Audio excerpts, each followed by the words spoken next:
네, 스페셜리스트와 함께하는 시간입니다. 트럼프 대통령과의 첫 만남, 1기 때도 쉽지 않았는데 두 번째 만남인 이 2기 때도 더 어려운 것만 같습니다. 트럼프 대통령의 말 한마디에 따라서 여러 가지 일이 펼쳐지고 불확실성을 계속 안고 가는 그 상황이 계속 이어지고 있으니까요. 그 변수, 그 불확실성에 어떻게 대응하면 될지 그 고민 지금부터 함께 해보도록 하겠습니다. 신한 프리미어 패스파이더 오건영 단장과 함께 시간 만들어가죠. 어서 오십시오. 네, 안녕하세요. 안녕하세요. 네. 오랜만에 뵙습니다. 네, 그렇습니다. 네. 바쁘셨죠? 예, 그렇습니다. 네네. 저도 말씀드렸지만 1기를 어떻습니까? 1기를 경험하셨잖아요. 네네. 그리고 2기 트럼프 대통령을 또 한 번 만나니까 네. 좀 수월하신가요? 더 힘든데요. 이게 왜 더 그러냐면 힘들어요? 1기 때에 비해서 속도가 너무 빨라졌고요. 그리고 그 강도도 굉장히 세게 들어옵니다. 참고로 말씀드리면 1기 때는요. 2016년 11월에 당선인이 된 다음에 17년 1월에 취임을 했잖아요. 네. 실제로 관세를 가지고 이슈 제기를 했던 건 18년도 초 정도 되면서 시작을 했어요. 맞아요. 근데 지금은 이게 너무 빠른데요. 그냥 취임과 동시에 막 행정명령을 100개씩 내려놓으니까 아마 빠르게 성과를 내고 내년 11월에 중간선거가 있습니다. 그러다 보니까 이제 빠르게 앞에서 성과를 낸 다음에 내년에 이제 중간선거에서도 좋은 결과를 얻겠다. 이제 이런 의도도 어느 정도 들어있지 않나? 그런 생각은 듭니다. 준비된 대통령이 아니었던 네. 1기 때와는 분명 차이가 있는 것 같아요. 네. 정말 쏟아내듯이 네네. 한 달도 안 되는데 정말 이 쏟아내는 이 상황 속에서 저도 정신을 못 차리겠는데 많은 내용을 보셔야 되는 단장님은 오죽하시겠습니까? 그러면 미국 경제 상황은 어떻습니까? 트럼프도 정신이 없는데 네네. 경제학자들 사이에서도 어떤 때는 뭐 스태그플레이션이었다가 어떨 때는 뭐 리세션이었다. 정말 뭐 다양한 단어들이 나오는 상황이라서 네. 그 판단도 조금은 헷갈리는 거 같아요. 미국 경기 상황 먼저 판단하고 그리고 좀 더 넘어가 보도록 하죠. 네, 일단 저기 말씀해 주신 게 저도 정확하다고 봐요. 네. 이게 뭐가 문제냐면은 지금 미국에 보시면은요. 다른 지표보다도 인플레이션 지표를 보시잖아요. 네. 인플레이션 지표 중에서 기대 인플레이션 지수가 있습니다. 기대 인플레이션은 물가가 지금 올라와 있다는 게 아니라 오를 것 같다는 기대를 반영하거든요. 그 기대 인플레이션 지수가 지금 굉장히 빠르게 올라와 있습니다. 그리고 레벨도 굉장히 높거든요. 참고로 말씀드리면 5년 후에 물가가 올라갈 것이라는 기대 인플레이션 지수는요. 90년대 이후에 가장 높은 수준으로 올라와 있어요. 기대 인플레이션이 높다는 건 물가가 오를지도 몰라 이제 이렇게 뭐라고 해야 될까요? 이게 기름이 부어져 있는 겁니다. 이런 상태에서 관세 이런 이제 불을 갖다 딱 붙여버리면 네. 이 인플레이션이 실제로 되게 빠르게 나타날 수 있죠. 그래서 지금 첫 번째는 인플레이션의 부담이 좀 있다는 게 1번이고요. 두 번째는 경기 상황을 좀 봐야 되는데 최근에 이제 공무원에 대한 구조조정 얘기도 좀 나오고요. 네. 그리고 두 번째는 미국 경기가 좀 빠르게 식고 있다 이제 이런 얘기들이 좀 나오고 있지 않습니까? 빠르게 식는 정도까지는 아닙니다만 지금 미국의 고용 지표가 조금은 좀 심상치 않은 건 맞는 것 같아요. 작년에 비해서는 좀 많이 둔화되는 모습이거든요. 그러면 당장이 그렇다라기보다는요. 방향성 자체가 성장은 둔화되는 방향을 가리키는 것 같고 물가는 올라갈 가능성이 높다는 점을 가리키는 것 같잖아요. 그래서 스태그플레이션은 성장은 약하고 물가는 올라 있는 건데 지금은 그 방향을 조금씩 가리키는 거 아니냐. 그래서 학자들 사이에서도 이 논란이 분분하다. 그렇게 말씀드릴 수 있을 것 같습니다. 기대 인플레이션 이야기를 해주셔서 그런데 저희가 관세 이야기 조금 더 자세히 하겠지만 그럼 이렇게 기대 인플레이션도 상당히 높은 수준이기 때문에 과거에 미중 무역 전쟁이 발발했을 때처럼 과감한 조치는 또 나오기 더 힘든 상황이라는 가정도 함께 해야 되는 상황인 걸까요? 네, 이제 첫 번째 하나 말씀을 드리면요. 네. 트럼프 같은 경우는 굉장히 유연한 사람이거든요. 그래서 참고로 이제 미중 무역 전쟁 말씀해 주셨지만은 18년도에 미국 무역 전쟁을 1, 2, 3차에 걸쳐 진행을 하는데 이게 중국도 너무 힘들고 미국 상황도 되게 어려워질 것 같으니까 그때부터는 바로 미중 무역 협상으로 돌아서게 돼요. 너무 그리고 끝무레하기도 해서 네, 바빴죠. 그렇죠. 그 이제 말씀드리고 싶은 게 그 포인트인데요. 실제로 지금도 이제 초반이라서 굉장히 강하게 밀어붙이고 있지 않습니까? 네. 근데 언제나 마지막에 언제 돌아서게 되냐면 이렇게 상대편을 관세로 세게 밀다가 이게 미국 경제에도 부메랑으로 들어올 것 같다라는 확신이 생기잖아요. 그때는 조금씩 속도 조절을 하는데 최근에 보시면은 멕시코나 캐나다에 대한 관세 부과도 굉장히 강하게 밀다가 살짝 뒤로 롤백하는 모습들이 좀 보여지게 되죠. 그래서 어느 정도는요. 실물 경제에 대한 눈치 이런 걸 좀 보면서 움직이는 게 아닌가 그런 느낌을 받을 수 있을 것 같습니다. 다른 정권보다 네네. 트럼프 대통령이 네네. 실물 경제 그리고 국민들의 눈치, 네네. 시장의 눈치 많이 본다라고 가정하고 이야기 시작해도 돼요? 타 정권하고 비교한다는 건 사실은 좀 쉽지 않지만 네. 그래도 이제 이거는 확실한 것 같아요. 뭐냐면 바이든 행정부는요. 네. 성장이 나쁘지 않았거든요. 주식시장도 사상 최고치였지 않습니까? 그런데 왜 실패를 했을까? 인플레이션 문제가 되게 컸기 때문이거든요. 그럼 트럼프는 그 틈을 파고 들어온 거예요. 그리고 바이든 행정부 때 혜택을 받지 못했던 사람들한테 지지를 받아야 되니까. 그럼 이제 보통 이게 그때 당시에 제조업체에 있는 사람들이 지지를 받지 못한 건데 바이든 행정부가 네. 이 사람들한테 무언가를 주려면 당연히 인플레이션을 안정시키는 게 중요하겠죠. 그래서 인플레이션에 대한 부분이 굉장히 좀 민감할 것 같아요. 참고로 관세를 너무 과감하게 부과하지 않습니까? 네. 그러면 단기적으로 인플레이션 기대가 커져 있는 상태에서 물가를 끌어올리는 요인이 될 수가 있죠. 이런 거는 트럼프 행정부 입장에서도 상당히 큰 부담 요인이 될 수가 있습니다. 그래서 인플레이션에 다른 정권보다 민감할 것 같다. 그 정도는 전제를 깔고 가도 될 것 같습니다. 그 정도는 전제를 그 정도만. 뭐 그 정도라고 일단 먼저 말씀드리는 게 좋을 것 같아요. 알겠습니다. 조금 더 자세한 이야기는 잠시 후에 또 해보도록 하죠. 그러면 여전히 관세 전쟁에 대해서는 이번에도 한 달 더 유예한다라는 멘트가 나오고 하지만 이 항목과 이 항목은 제외 이렇게 좀 유연하다라는 말씀해 주셨는데 네네. 세심하기도 하잖아요. 트럼프 그렇죠. 대통령이. 이렇게 나오는 걸 보면 여전히 트럼프 대통령은 관세라는 카드를 목적성으로가 아닌 수단으로 계속 끌고 가고 있다라고 보시는지요? 그렇습니다. 그러니까 방금 되게 중요한 말씀 해주셨는데 목적이라는 얘기는요. 네. 그쪽에서 어떻게 되건 이게 어떤 타격을 주건 상관이 없다는 얘기거든요. 그냥 밀고 가겠다라는 게 목적인 거고요. 관세 자체를 그렇게 때려야 되는 거니까. 수단이라는 거는 이 관세를 가지고 무언가 얻어내고 싶은 거거든요. 근데 얻어내는 게 무엇을 얻어내는지 간에 결국에는 국민의 후생, 미국의 후생에 가장 뭔가 도움이 되는 걸 가져와야 돼요. 네. 근데 이 수단을 갖고 후생을 갖다 늘려줘야 되는데 그게 문제가 오히려 다른 쪽에 부메랑이 들어오면서 미국 경제를 뒤흔들어 버리잖아요. 그럼 이제 희생할 것보다 받아야 될 것보다 희생할 게 더 커지는 순간 그때는 이제 계산이 달라지게 되겠죠. 세심하다는 말씀해 주셨는데 이 트럼프 대통령이 결국엔 거래 기술이 있지 않습니까? 이 딜에 있어서는요. 결국에는 어떤 게 유리하고 불리한지를 좀 빠르게 판단하는 것 같아요. 그러면 여기서 이제 참모들의 의견도 있고 하니까 결국에 너무 세게 미는 것에 대해서 완급 조절도 해주고 불확실성도 만들어주고 그래야 상대편이 또 다른 안을 가지고 올 수 있지 않겠습니까? 그런 것들도 좀 감안하는 것 같습니다. 그러면은 이 관세와 함께 환율도 같이 무기화시키면서 또 다른 수단으로 이용하게 되는 시점이 본격적으로 언제라고 저희는 생각을 해야 되는 지금 건가요? 어느 정도는 예고를 해놓은 것 같아요. 그러니까 시기를 정확하게 예단할 수는 없지만 네. 어떤 예고를 한 거냐면 이 관세에는 지금 현재 트럼프 행정부에서 3개를 얘기하고 있거든요. 네. 첫 번째는 보편 관세가 있습니다. 이 보편 관세는 캐나다나 멕시코한테 얘기한 것처럼 마약을 자꾸 보내고 그다음에 불법 이민자가 들어오게 하니까 거기에 대한 징벌적인 성격이다라고 하면서 보편 관세를 때리고 있고요. 두 번째는 철강이나 알루미늄이나 구리와 같은 산업에 대해서 산업별 관세를 때리는 게 있고요. 그다음에 세 번째가 상호 관세가 있습니다. 네. 이 상호 관세는요. 상대편 국가는 2%고 우리나라 국가는 10%면 이거 말이 안 되지 않냐. 공정하게 맞추자. 이게 상호 관세예요. 근데 문제는 이 상호 관세가 단순히 이렇게 서로 간의 관세율 갖고 숫자로만 표현되는 게 아니고요. 딱 숫자가 나오는 게 아니라 뭐가 있냐면 비관세 장벽이라는 게 있습니다. 그럼 비관세 장벽은 뭐냐? 네. 예를 들어서 어떤 물품은 미국에서 수입 안 할래요. 이런 것들 있죠. 그거는 사실상의 관세 장벽하고 똑같다. 그 두 번째는 아까 말씀해 주셨던 것처럼 환율을 의도적으로 약화시켜가지고 수출을 갖다가 이제 유리하게 하려는 거 있죠. 그거는 환율을 약화시킨 만큼 사실상 관세를 갖다가 그만큼 부과하는 거하고 똑같다라고 얘기를 하면서 그만큼을 부과하는 거죠. 그러면 지금 관세를 이만큼 트럼프가 뭐 속된 말로 때리고 있는 상황인데 그렇죠. 그러면은 여기에서 각 나라들이 살아남을 수 있는 방법은 자국 통화를 약하게 만들면서 네. 수출로라도 살아남겠다라는 게 모든 나라들의 지금 생법이겠네요. 그런데 이제 거기에 대해서 트럼프 대통령이 얘기하는 게 네. 상호 관세에 환율을 포함시켜 버리면요. 너희들이 통화를 계속 절하하면서 수출로 어떻게든 살아남고 싶겠지만 그대로 따라가겠다는 얘기를 하고 있고요.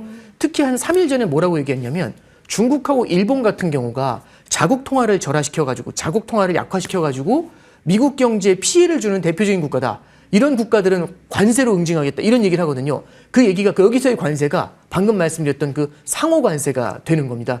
그래서 이제 이런 케이스는 이미 이제 트럼프 행정부의 스타일상 약간은 환율에 대한 부분도 자꾸 다른 나라가 달러 강세 만들면서 자국 통화 절하하니까 그거 경고해주고 들어가는 거다. 이렇게 볼 수가 있죠. 그래서 시기를 예단하진 못하지만 이미 예고편을 살살 틀고 있다. 이렇게 말씀드릴 수 있습니다.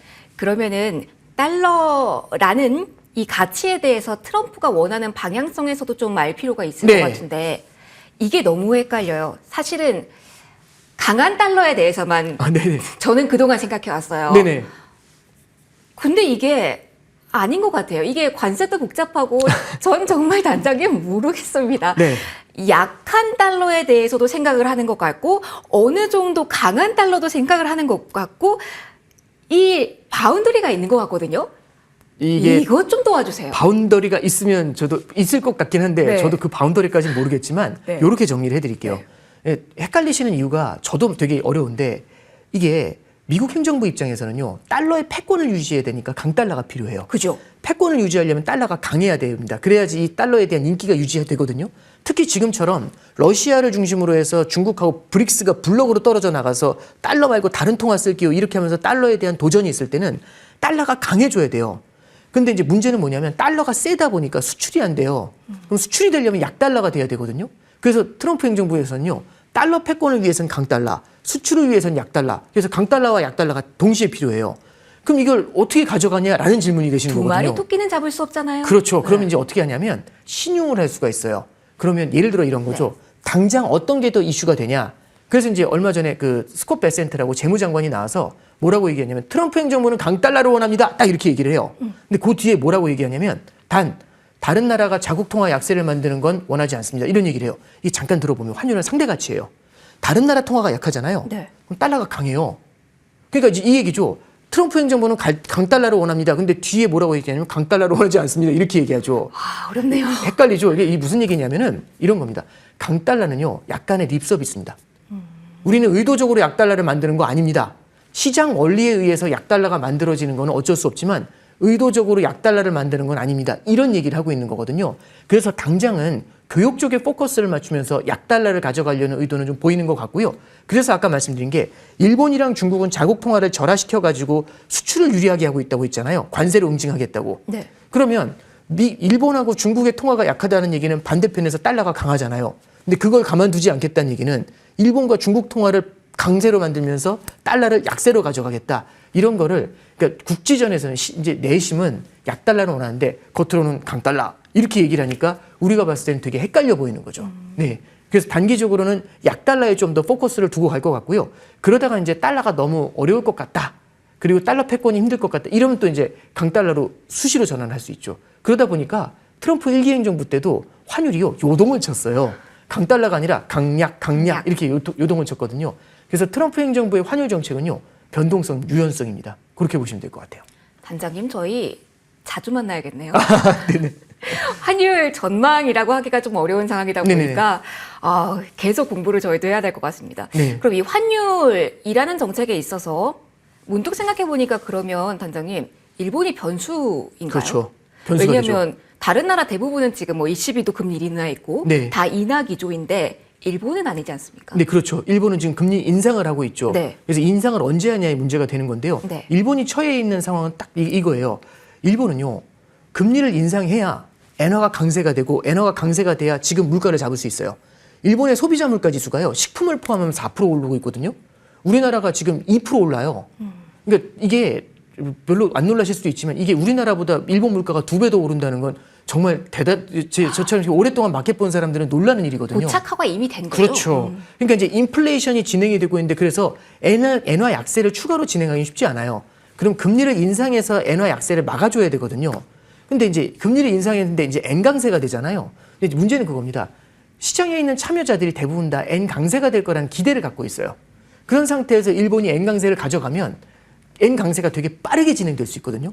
그럼 엔 강세가 빠르게 진행되면 미국 입장에서도 어려워집니다. 왜냐하면 작년에 8월 5일 날 봤잖아요. 엔캐리 트레이드 청산이 얼마나 무서운 건지 우리는 그 예고편을 본 거예요. 그러면은 엔 강세로 세게 가려다가 안 돼 하면서 또 감아야 되지 않습니까? 그러면 이랬다 저랬다 오락가락하면 정책에 대한 신뢰성이 떨어지게 돼요. 그래서 이런 짓을 안 하려면 나갈 때 되게 신중해야 됩니다. 근데 신중은요. 일본 원자금 금리 인상을 천천히 한다? 이것도 있겠지만 미국 입장에서도 금리를 내릴 때 일본 눈치를 좀 보고 움직여야 돼요. 일본 국가의 눈치가 아니라 자본의 흐름이 반대로 도는 것들이 있죠. 그래서 이 양쪽을 같이 보면서 움직여야 되니까 당연히 신경 쓰이는 이슈가 된다. 이렇게 할 수 있습니다. 금리 이야기를 살짝 해주셔서 네네. 이것과 연결고리가 있나요? 최근에 트럼프 대통령이 연준을 향해서 인하해야 돼. 너희가 해야 될 건 이거야. 라고 하다가 약간 스탠스 변화가 네네. 있었잖아요. 네네. 연결고리가 있다라고 봐야 될까요? 이제 연결고리가 있죠. 이제 왜 그러냐면 첫 번째는요. 트럼프가 처음에 들어오자마자는 1월 20일 날 취임을 했는데 1월 30일 날 1월 말에 FOMC가 있었어요.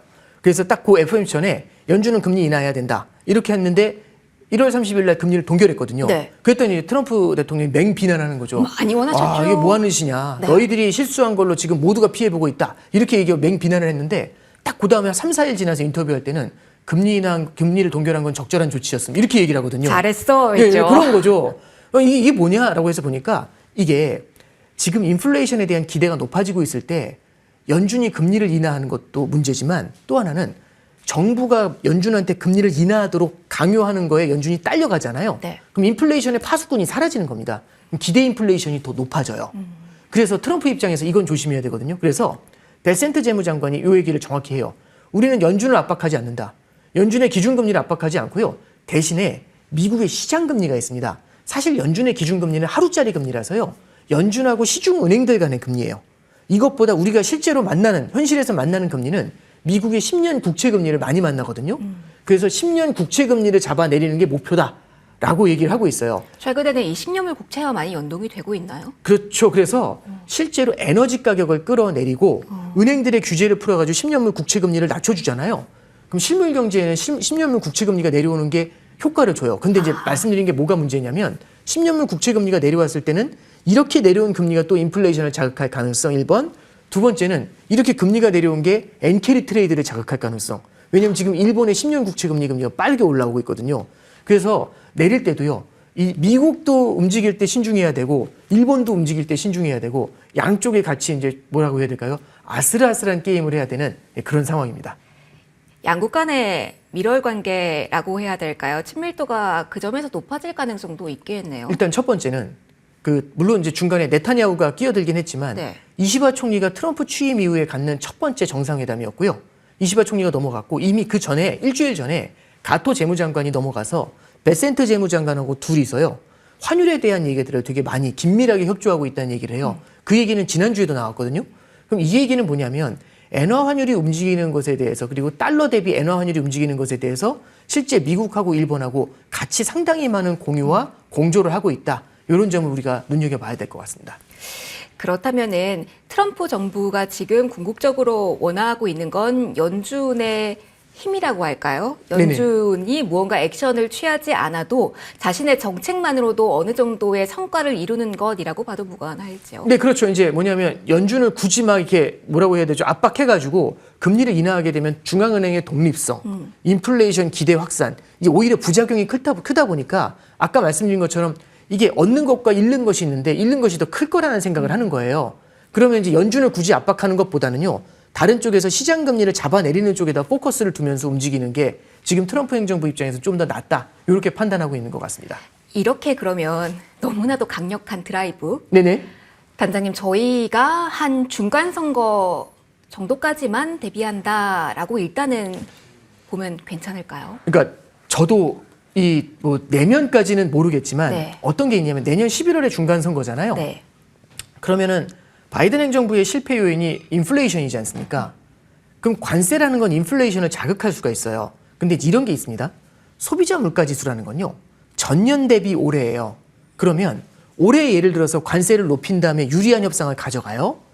그런 다음에 협상에서 좋은 타결을 한 다음에 높였던 관세를 쫙 내년에 잡아내릴 수가 있죠.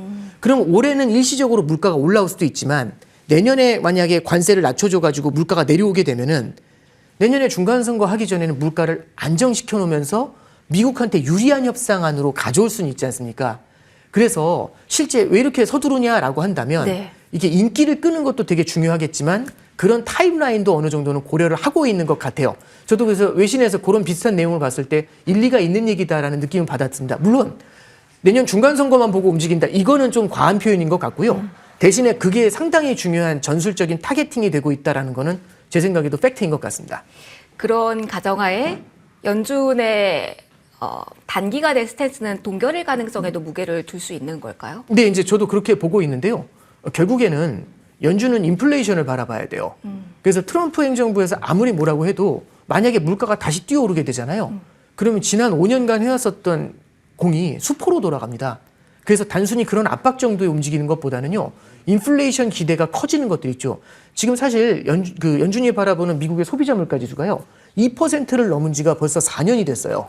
4년이면 제가 일본 물가의 고착화 이야기를 하기도 했지만 미국 역시 이 정도면 고착화 이야기를 해야 되는 거 아닌가요? 고착화됐다라고 판정을 할 수는 없겠지만 그건 누구도 알 수는 없는 거지만 고착화의 가능성이 더 높아졌다는 건 팩트예요. 고착화가 되면 이 인플레이션을 다시 누르기도 굉장히 힘들 뿐더러 재발의 가능성이 되게 높아집니다. 그래서 이 고질병이 되는 걸 제거하기 위해서라도요. 이 연준 입장에서는 인플레이션에 대한 경계감은 크게 가져가야 되니까 시장이 기대하는 것보다는 금리 인하의 속도가 늦춰져야 될 것 같고 시장이 원하는 것보다는 그 금리 인하의 정도가 적어야 될 것 같습니다. 정말 많이 배우고 있고요. 대통령의 자리는 쉽지 않구나. 그런 것 같습니다. 단장님의 자리도 쉽지 않구나. 아, 요즘 고민이 많습니다. 네, 느끼고 있습니다. 네. 딱 한 질문만 더 드리고 저희 네네. 인사드릴게요. 네네. 그럼 우리 어떻게 해야 하나요? 관세 압박, 환율 압박, 그 중심에 있는 게 우리입니다. 연설에서도 콕 찍어서 한국 아, 네. 이렇게 이야기를 해서 어떡하지? 지금 딱 불확실성 그 중간에 있습니다. 어떻게 보십니까? 일단 첫 번째는요. 이 관세가 두려운 건 저도 팩트라고 생각을 하는데 다만 트럼프 행정부 입장에서도요. 자국의 피해가 갈 것 같으면은 방금 전에 보셨던 것처럼 롤백을 해버리지 않습니까? 그러니까 후퇴하는 면들이 보이잖아요.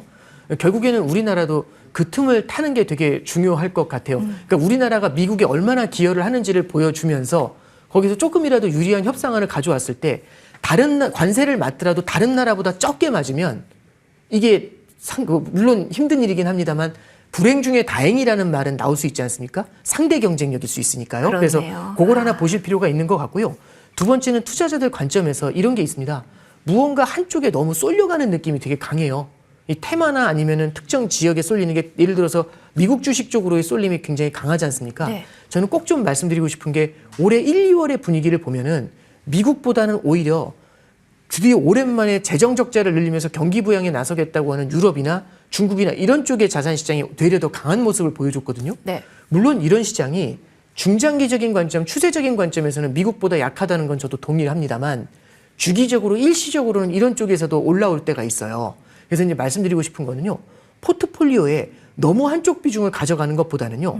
조금씩 이렇게 순환적으로 올라오는 이런 자산들까지 좀 넓게 펼쳐놔야 심리적으로 뭐라고 해야 될까요? 좀 부담이 좀 덜한 편이죠. 그래서 모으는 것보다는요. 너무나 이렇게 변동이 높을 때는요. 정책 불확실성도 높고 이럴 때는 최대한 넓게 펼치면서 가는 전략. 이게 여전히 유효할 것 같다. 그렇게 말씀드립니다. 올해는 리스크를 넓게 그렇죠. 펼쳐놓는 네. 게 좋겠다. 네, 그렇습니다. 라는 조언 해주셨습니다. 자, 오늘 스페셜리스트와 이야기 나눴는데요. 다음 주 예고 좀 해드릴게요. 키워드 경제 시간과 함께 할 거고요. 김한진 이코노미스트와 함께 할 시간 준비되어 있습니다. 관세에 대해서 이야기 또 한 번 할 거고요. 김한진 박사의 시선으로 트럼프의 속내에 대해 또 알아보도록 하죠. 자, 오늘 관세, 환율, 어려운 이야기 쉽고 재미있게 풀어주셨습니다. 신한 프리미어 패스파인더 오고영 단장과는 여기서 인사드리겠습니다. 고맙습니다. 감사합니다.